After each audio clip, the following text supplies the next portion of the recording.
There is a popular assumption today that learning about other religions naturally produces tolerance. The more we know about each other, the thinking goes, the more we will come to understand and accept one another. Medieval Spain challenges that assumption rather bluntly.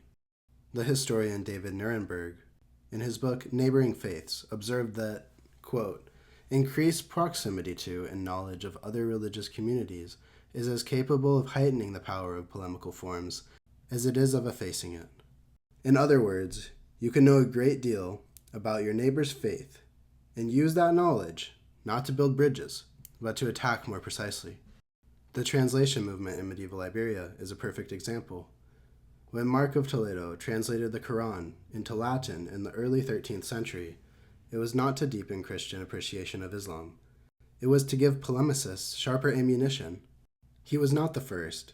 Peter the Venerable of Cluny had organized an earlier Latin translation decades before with Robert of Ketton, and his purpose was equally explicit. He wanted Christians to see what a, quote, filthy and frivolous heresy Islam was. More knowledge, more contempt. The same dynamic worked in the opposite direction. Muslims living under Christian rule in medieval Iberia, known as mudehars, produced an expanding corpus of polemical texts against Christianity and Judaism precisely because they lived among Christians and Jews and knew them well. Proximity sharpened the boundaries rather than dissolving them. The consequences for Muslims of living under Christian jurisdiction were profound. Islamic law held that Muslim women could not marry or sleep with non-Muslim men, but Christian courts did not enforce that boundary. A Muslim woman enslaved as punishment for a sexual crime could end up in a Christian or Jewish household, where intercourse with one's slaves was standard practice across the medieval Mediterranean.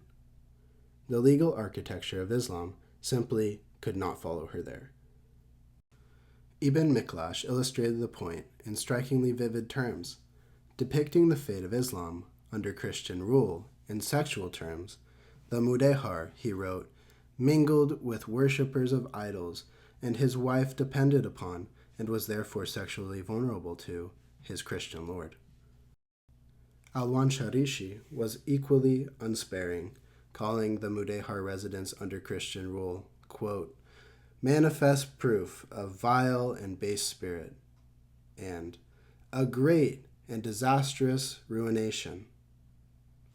As early as the 12th century, Ibn Rushd had ruled that mudehars were, quote, suspect credibility, their testimony inadmissible in court, and their authority to lead prayer invalid.